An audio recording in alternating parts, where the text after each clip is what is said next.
நீங்கள் send beat school மாணவர்கள் இந்த மாதிரி தரையில் உட்கார வைக்க முடியுமா?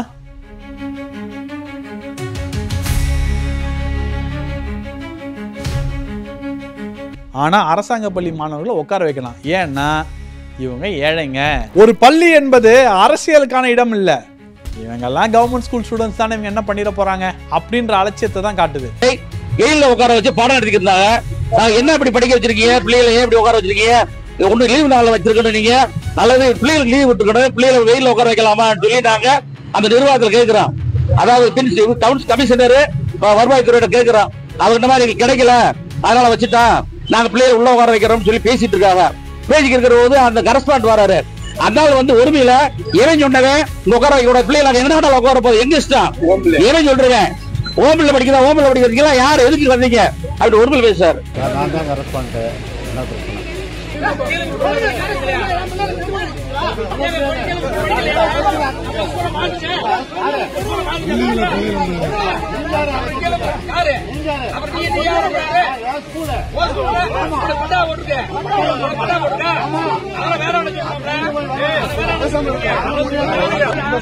எல்லாமே செய்து இந்த பிள்ளைங்க இந்த பள்ளிக்கூடத்துக்கு 100 நல்ல செய்யணும், நாங்க செய்யறதை கேட்கும்.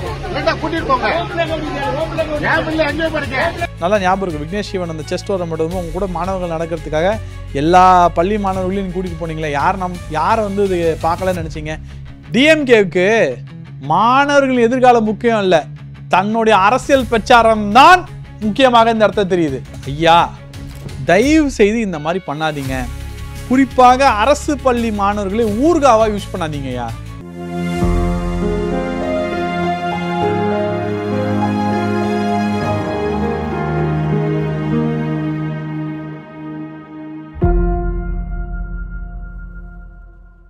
சாமானியர்களுக்கு வணக்கம். திராவிட மாடல் ஆட்சி என்றாலே என்ன சொல்றதுன்னு தெரியல. மக்களுக்கு அவலம் அவலம் அவலம்தான். 4 வருஷம் ஆட்சி நடத்திட்டாங்க. நடத்திட்டு வாக்குறுதிகள் கொடுத்தாங்களா இல்லையா, சொன்னதை செஞ்சாங்களா இல்லையான்னு தெரியல. அவங்க தரப்பினர் கேட்டால் நாங்கள் 90% பண்ணிட்டோம், 98% பண்ணிட்டோம், 88% பண்ணிட்டோம்னு சொல்லி ஆளுக்கு ஒரு பர்சன்டேஜ் சொல்லிட்டு இருக்காங்க. ஆனால் மக்களே கேட்டால் சார் இது எங்களுக்கு கிடைக்கல, அது எங்களுக்கு கிடைக்கல அப்படின்றாங்க. ஃபார் எக்ஸாம்பிள், அனைத்து மகளிருக்கும் 1000 ரூபான்னு சொன்னாங்க. அதே போல் பல திட்டங்கள், பல திட்டங்கள். நான் முதல் கையெழுத்து நீட்டை போடுவேன் அப்படின்னாங்க, நீட் எக்ஸாம் விளக்குன்னாங்க, அதுவும் கிடைக்கல. இந்த மாதிரி கிடைக்காத விஷயத்தை, கொடுக்க முடியாத விஷயத்தை தேர்தல் வாக்குறுதிகளாக கொடுத்து மக்களை ஏமாற்றி ஆட்சியில் அமர்ந்தார்கள் இந்த திராவிட மாடல் அரசாங்கம். 4 வருஷம் ஒன்றும் பண்ணாமல் இப்போது நலம் காக்கும் ஸ்டாலின், உங்களுடன் ஸ்டாலின், நான் தான் ஸ்டாலின், நீ தான் ஸ்டாலின், ஸ்டாலின்ற பேர் வச்சு என்னென்ன பண்ணுவோம், ஒரு பிராண்டிங் ஒன்று கிரியேட் பண்ணி அந்த பிராண்டிங்கை வச்சு நம்ம ஓட்டு வாங்கி ஜெயிச்சிடலாம் அப்படின்னு ஒரு முடிவு எடுத்து இந்த மாதிரி இந்த கேம்ப்ஸ் எழுந்து எல்லா இடத்துக்கும் போட்டிருக்காங்க. மக்களுக்கு நல்லது நடந்தால் நீங்கள் ஸ்டாலின் பேர் விடுங்க, பாலின்னு பேர் வைங்க, உதயநிதின்னு பேர் வைங்க, யாரும் எதுவும் கேட்கவே மாட்டோம். ஆனால் அந்த மக்களுக்கு நல்லது செய்யும் விஷயத்தை விளம்பரத்துக்காக செஞ்சால் அது மிகப்பெரிய குற்றம். முதல்வர்களுக்கு ஞாபகம் இருக்கும் தெரியல, புகார் பெட்டின்னு சொல்லி எல்லா ஊர்லேயும் டப்பாவாக கூட்டிகிட்டு போயினார். அந்த புகார் பெட்டி கூட்டிகிட்டு தான் போனார், அவர் எடுத்துகிட்டு போனார், கூட்டிகிட்டே போனார், அவரோட தம்பி மாதிரி கூட்டிகிட்டு போனார். அந்த புகார் பெட்டிக்குள்ளில் வந்த புகார்கள் அனைத்தும் நிறைவேற்றப்பட்டனா அப்படின்றதுக்கு ஒரு வெள்ள அறிக்கை இருக்கான்னு கேட்டால் இல்லை. இது ஒரு விளம்பர அரசாங்கம்.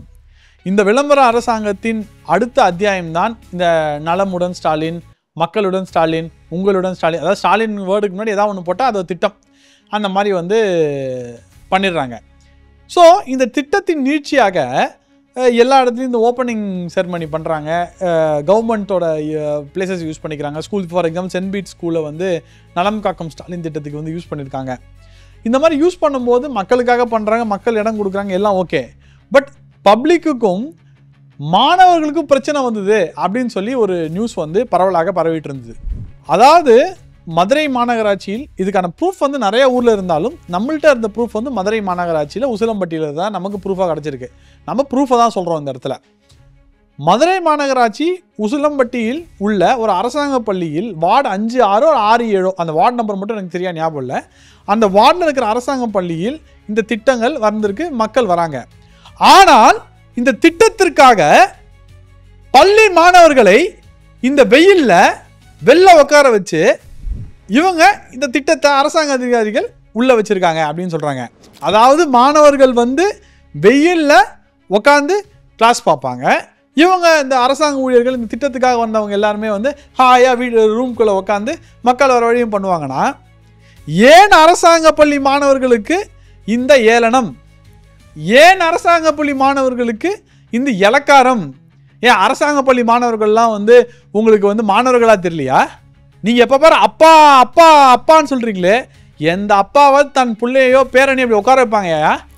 ஐயா கேட்குறேன், எந்த அப்பாவாவது தன்னோட பிள்ளையோ பேரனோ பேத்தியோ இப்படி வெயிலில் உட்கார வச்சுட்டு நீங்கள் ஏதோ திட்டத்தை நிறைவேற்றணும்னு சொல்லிட்டு நீங்கள் ஏதோ மார்க்கெட்டிங் பண்ணணும்னு சொல்லிட்டு நீங்கள் வந்து இந்த இடத்துல உள்ளே உட்காந்திங்கன்னா அது கரெக்டாக இருக்குமா ஐயா?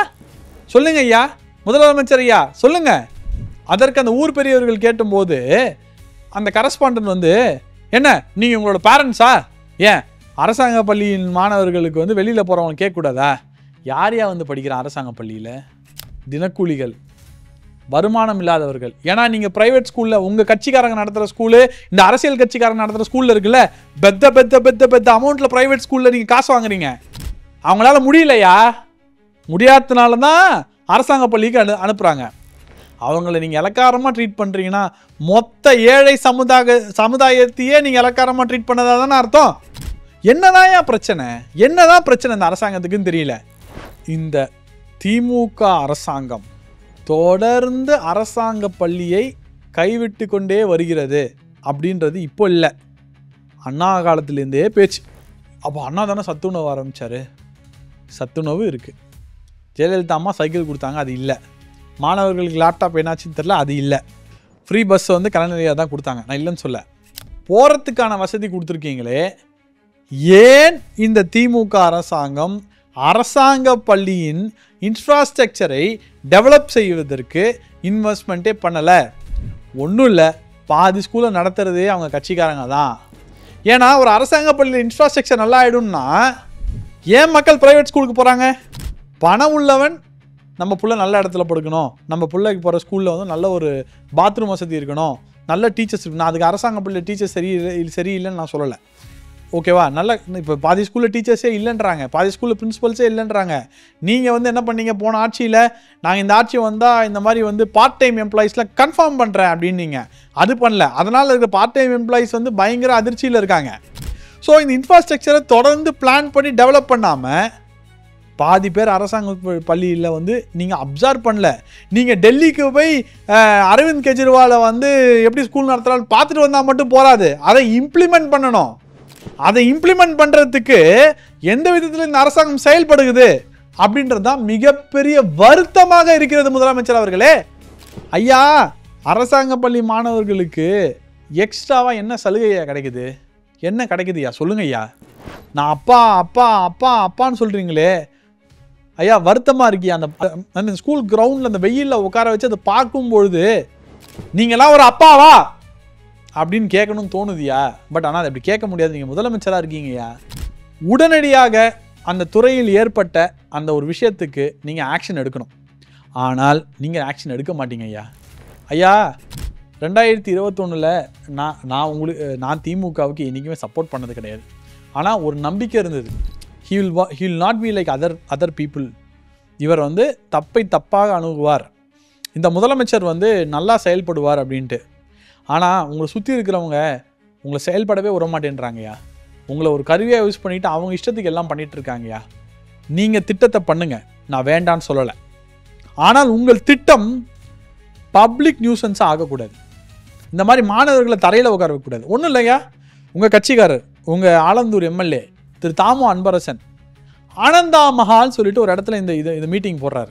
அது ஏதோ ஒரு நாள் தான் கேம்ப் இருந்ததுன்னு நினைக்கிறேன், இது தொடக்க விழாவாக என்னன்னு தெரில. அந்த மீட்டிங் போடுறதுக்கு அந்த ரோடே இந்த மெட்ரோ ஒர்க்னாலே இந்த பிரிட்ஜ் ஒர்க்னாலே பாதி வந்து மூடி இருக்கியா, ரைட்டில் வந்து தள்ளி இருக்கு. அதுலேயே உங்கள் ஆட்கள் வந்து காரை நிறுத்தி பக்கத்தில் நிறுத்தி, ஏன் ஒரு பார்க்கிங் சென்ஸ் கூடயா இல்லை, இதை இங்கே நிறுத்தணும் அந்த பாதி ரோடை பிளாக் பண்ணிட்டாங்க அன்றைக்கி. அப்புறம் அந்த மஹால் அந்த ரோடு அது டெட் எண்டு தான், நான் இல்லைன்னு சொல்லலை. அந்த மஹாலோட பார்க்கிங் தான் பின்னாடி இருக்குது, நான் இல்லைன்னு சொல்லலை. அந்த மஹால் கம்ப்ளைண்ட் பண்ணாங்களா அதெல்லாம் தெரியாது.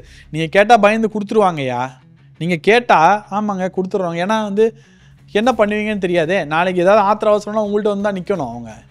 அந்த மகாலே பிளாக் பண்ணிங்க, அந்த மகாலோட ரோடை பிளாக் பண்ணிவிட்டு நீங்கள் வந்து அந்த சிசிடிவி கேமரா கூட எடுத்து பாருங்கள். நான் இன்றைக்கி அந்த ரோட்டில் ட்ராவல் பண்ணேங்க. உங்களுடைய கட்சிக்காரர்களோட வண்டி ஆல்ரெடி ரோடு ஒரு கொஞ்சம் பிளாக் ஆகிருக்குன்னா அதுக்கும் மேலே பார்க் பண்ணால் நாங்களாம் எப்படி போகிறது? எதை பற்றி கவலை இல்லை. உங்களுக்கு உங்கள் கட்சி திட்டத்தை நிறைவேற்றணும் சொல்லிட்டாங்க, கணக்கு காமிக்கணும், அதுக்கு நாங்கள் என்ன வேணால் பண்ணுவோன்னா இது நல்லதுக்கே இல்லையா? நீங்கள் சென்ட் பீட் ஸ்கூல் மாணவர்கள் இந்த மாதிரி தரையில் உட்கார வைக்க முடியுமா? நலம் காக்கும் ஸ்டாலின்னு ஒன்று போட்டிங்களே, அதே ஒரு ஒர்க்கிங் டேயில் போட்டுட்டு சென்ட் பீட் ஸ்கூலில் மாணவர்களை நீங்கள் தரையில் உட்கார வைக்க முடியுமா? ஆனால் அரசாங்க பள்ளி மாணவர்களை உட்கார வைக்கலாம். ஏன்னா இவங்க ஏழைங்க, இவங்களுக்கு கேட்க வழி இல்லை, நம்ம என்ன சொன்னாலும் இவங்க செய்வாங்க அப்படின்னா இது சரியே இல்லைங்கய்யா. தயவு செய்து நீங்கள் திட்டத்தை பண்ணுங்கள், இதே லேட்டு பண்ணுங்கள், ஆனால் பப்ளிக் யாரும் டிஸ்டர்ப் பண்ணாமல் இந்த திட்டத்தை பண்ணுங்கய்யா, இல்லைன்னா இது நல்லா இல்லை. ஒரு பள்ளி என்பது அரசியலுக்கான இடம் இல்லை, படிப்பதற்கான இடம், கல்விக்கான இடம். மாணவர்களோட நேரத்தையும் மாணவர்களோட உடல்நிலையும் கருதி இது ஏன் உங்களால் வீக்கெண்டில் பண்ண முடியல? இதை பார்த்தம்போது இந்த அரசாங்கத்துக்கு எதை பற்றி கவலை இல்லை, அவங்க மார்க்கெட்டிங் மட்டும்தான் முக்கியம். எவன் என்ன போனால் நமக்கு என்ன, இவங்கெல்லாம் கவர்மெண்ட் ஸ்கூல் ஸ்டூடெண்ட்ஸ் தானே, இவங்க என்ன பண்ணிட போகிறாங்க அப்படின்ற அலட்சியத்தை தான் காட்டுது. உங்கள் திராவிட மாடல் ஆட்சி, தமிழுக்கான ஆட்சி, நான் கலைஞரின் மகன், நான் கலைஞரின் மகன் சொல்கிறீங்களே, கலைஞர் வந்து தமிழுக்கு நிறையா செஞ்சுருக்காரு அப்படின்றத நிறைய பேர் நம்புகிறாங்க. ஆனால் அப்பேற்பட்ட ஆட்சியில் 2022இல் கிட்டத்தட்ட 47,000 பேர் வந்து தமிழில் மட்டும் ஃபெயிலாக இருக்காங்கய்யா. அப்போ என்ன மாதிரி ஆட்சி நீங்கள் நடத்துகிறீங்க? அதே ஸ்டூடெண்ட்ஸ் தான் பள்ளி மாணவர்களையும் பள்ளியும் உங்களோட விளம்பரத்துக்காக யூஸ் பண்ணி இது பண்ணுறீங்க. நல்லா ஞாபகம் இருக்குது, விக்னேஷ் சிவன் அந்த செஸ் டோர்னமெண்ட் உங்க கூட மாணவர்கள் நடக்கிறதுக்காக எல்லா பள்ளி மாணவர்களையும் நீங்கள் கூட்டிகிட்டு போனீங்களே, யாரை வந்து இது பார்க்கலன்னு நினச்சிங்க? எல்லா மக்களும் இதை பார்த்துருக்காங்க. டிஎம்கேவுக்கு மாணவர்களின் எதிர்காலம் முக்கியம் இல்லை, தன்னுடைய அரசியல் பிரச்சாரம் தான் முக்கியமாக இந்த இடத்துல தெரியுது.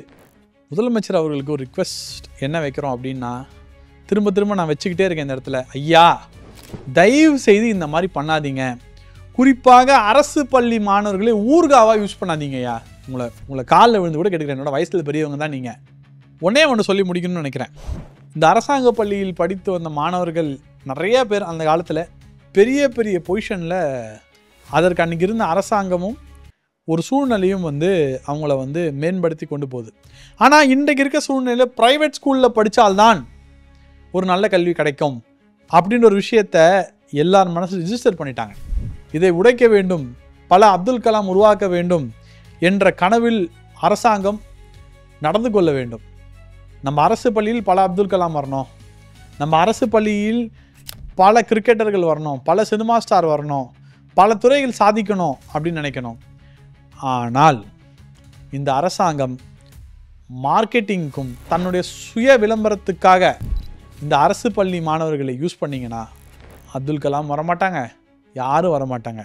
கல்வி தரத்தில் என்னன்னு தெரில, மாணவர்களோட பாஸ் பர்சன்டேஜ் பல பேர் தமிழ்லேயும் வந்து ஃபெயில் ஆகிட்டே இருக்காங்க, என்ன பண்ணுறோன்னு தெரியல.